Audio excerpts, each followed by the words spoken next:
Esse assunto, Madá, eu acho de uma importância muito, muito grande, questão de saúde, principalmente envolvendo a esquizofrenia.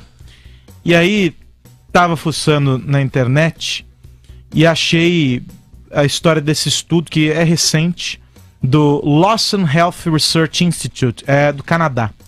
E basicamente, de maneira muito simples, o que eu consegui entender desse estudo é o seguinte: que eles identificaram que o cérebro de pacientes com esquizofrenia tem a capacidade de se reorganizar e combater a doença. É a primeira vez que as imagens que foram feitas, né, a partir de ressonância, enfim, todos os exames que foram feitos nesses pacientes, é a primeira vez que esses exames conseguiram mostrar esse tipo de habilidade no cérebro para combater os efeitos da esquizofrenia. E aí nós convidamos o professor do Departamento de Psiquiatria da Unifesp, a Universidade Federal de São Paulo, Dr. Jair Mari, para falar para explicar para a gente essa história e de repente serve de alento, né, para aqueles que sofrem, para aqueles que têm parentes que sofrem com a esquizofrenia. Boa tarde, doutor. Pronunciei o nome certo? Perfeitamente. Boa tarde, Carlos e Madeleine. É um prazer enorme conversar com os ouvintes da Jovem Pan no programa Radioatividade.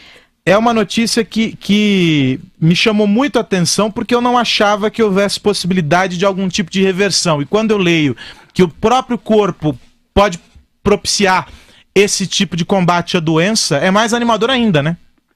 Pois é, o que acontece é o seguinte: a esquizofrenia, ela era vista como uma doença neurodegenerativa.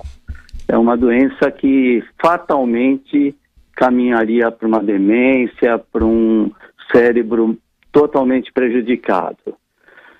Hoje nós temos várias evidências de que, na verdade, ela é uma doença do neurodesenvolvimento, né, e que se inicia na adolescência.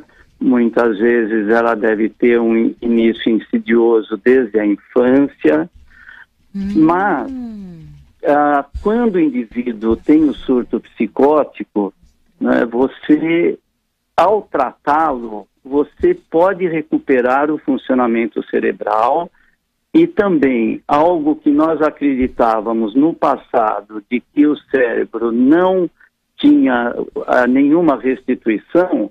Hoje nós sabemos que o cérebro tem uma certa plasticidade e que quando o indivíduo recupera o equilíbrio emocional, as conexões neuronais elas vão estar expandidas.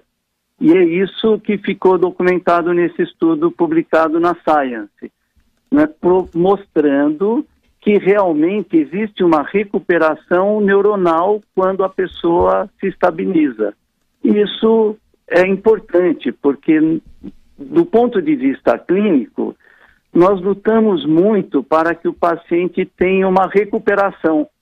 E, graças aos novos medicamentos e às novas intervenções psicoterápicas e mudanças no ambiente familiar, educação familiar, nós temos vários casos de pacientes que realmente hoje têm um outro destino, né? Esses pacientes que há 30 anos atrás eles seriam internados no hospital, eles conseguem conviver relativamente bem em comunidade. A questão sempre a gente aprendeu que os neurônios, o que quer que aconteça com eles, é irreversível como um ovo que você frita. Eu aprendi isso e depois fui vendo com várias descobertas que não é exatamente assim. Sim. Mas tem uma outra coisa, o diagnóstico de esquizofrenia, para muitas pessoas, era visto de uma forma muito dramática, absolutamente irreversível. A gente sabe que muitas pessoas principalmente para quem acompanha a evolução, né, da doença. Então, o que a gente está falando é que essa pessoa geralmente é diagnosticado quando adulto jovem. Então, ele teve ali uma vida sem esquizofrenia numa parte da sua vida e, de repente, cai essa bomba no colo da família.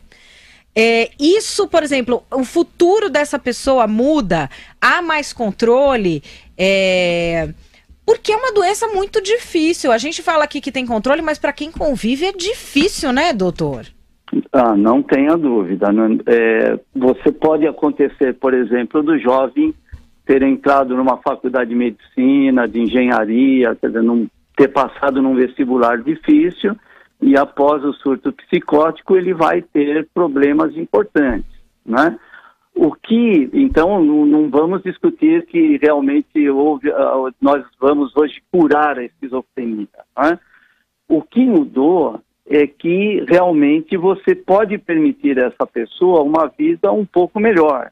Talvez ele não consiga exercer a profissão, mas ele pode recuperar um funcionamento psicológico e social desde que ele aceite o tratamento, porque esse é um ponto nevrálgico na história. E principalmente se não houver abuso de álcool e drogas. E também combatermos o preconceito da sociedade, né? A pessoa toma remédio psiquiátrico.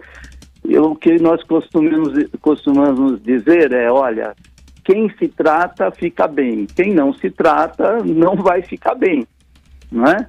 E então há uma esperança maior, mas com certeza é uma doença grave, compromete bastante o indivíduo, mas nós estamos aprendendo cada vez mais a tentar recuperar algumas pessoas e estamos estudando muito na parte de identificação precoce e não permitir que a doença avance muito, né? De tentar pegá-la desde o início para minimizar os efeitos deletérios que ela possui.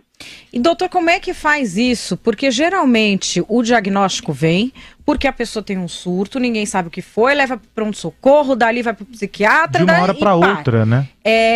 Tem sinal antes? Tem, né? A pessoa pode ficar mais dentro do mundo dela, evitar contatos pessoais. Mas é difícil, vezes, hein, doutor? Adolescente faz isso todo dia, não é, basicamente? É verdade. Dia sim, um dia não, é assim, não é? É verdade. Agora, um dado importante é quando você inicia um certo prejuízo da vida social e da vida ocupacional. Por exemplo, né, não está indo bem na escola, você percebe que tem uma dificuldade nas relações interpessoais, né? E um comportamento estranho, né? De se sentir perseguido, por exemplo, né? Ou de sugerir que esteja tendo alucinações, né?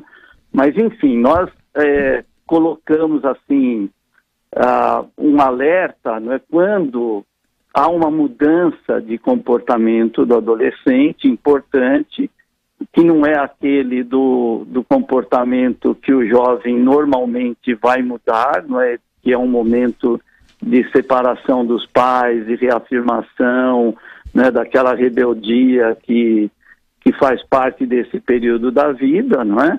Mas comportamentos estranhos devem ser avaliados e com cuidado, né? A gente não pode também supermedicalizar, temos que tomar cuidado com o diagnóstico, né? Quando realmente é um caso de alto risco, né?